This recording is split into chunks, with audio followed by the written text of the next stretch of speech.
There are some significant changes in Windows 7 over previous operating systems like Windows Vista, XP, and 98, and I'm going to go over some of those changes here.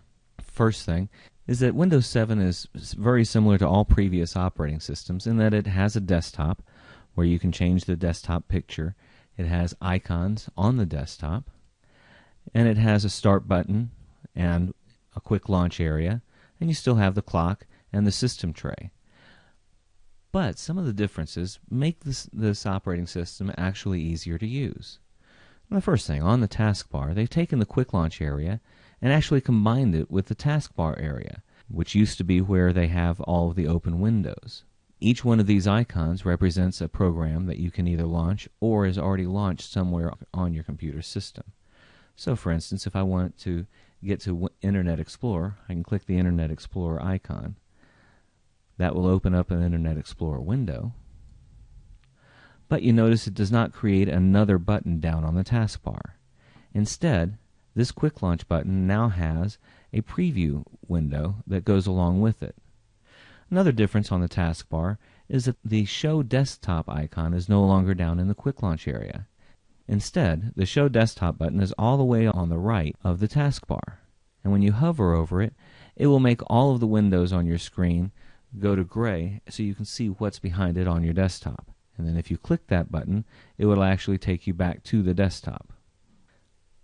Now in the taskbar you have the Start button, but unlike Windows XP, it doesn't say Start anymore. It just has a round circle with the Windows logo.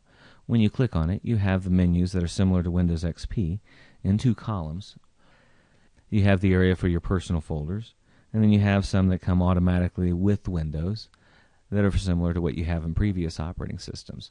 Also, on the left-hand side, you have the programs that you most commonly use, and if you want to get to a different program, hovering over or clicking on All Programs will open a list of all of the programs you have installed in your Start menu. But the most interesting change they put in the Start menu of Windows 7 is you no longer have to open a sub-menu to get to the Shutdown button, which of course is what most people use here. Now Microsoft has also changed Windows Explorer a bit. This is not Internet Explorer where you go to websites, but Windows Explorer where you go to see files. You can still get to Windows Explorer by clicking on Start and then clicking on Computer, or you can click on the folder down at the bottom in the Quick Launch area.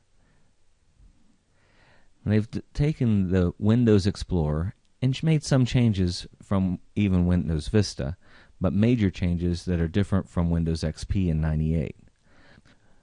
One of the first things that you'll notice is that the menu bar at the top has changed. It doesn't have File, Edit, View like you normally have. It has Organize, which will allow you to do most of the editing functions. It'll let you make a new library, which I'll talk about in a moment. And then over on the right-hand side, you have the button that allows you to change the views that you're using, and a button that will let you show and hide the preview pane. You'll notice in the middle of this, the main window pane, it now has libraries.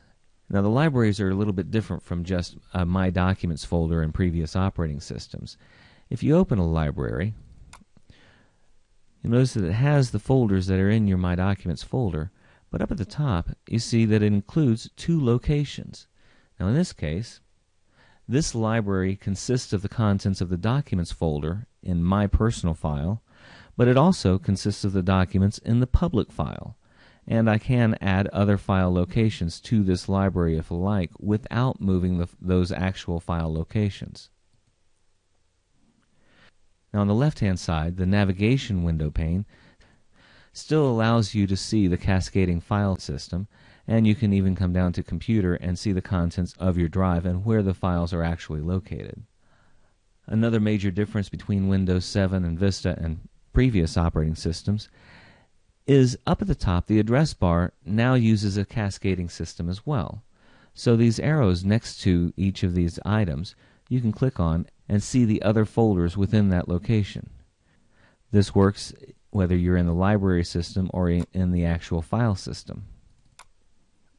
And if you want to see the actual address on the hard drive, you can click on the white area in the address bar and see the actual file location.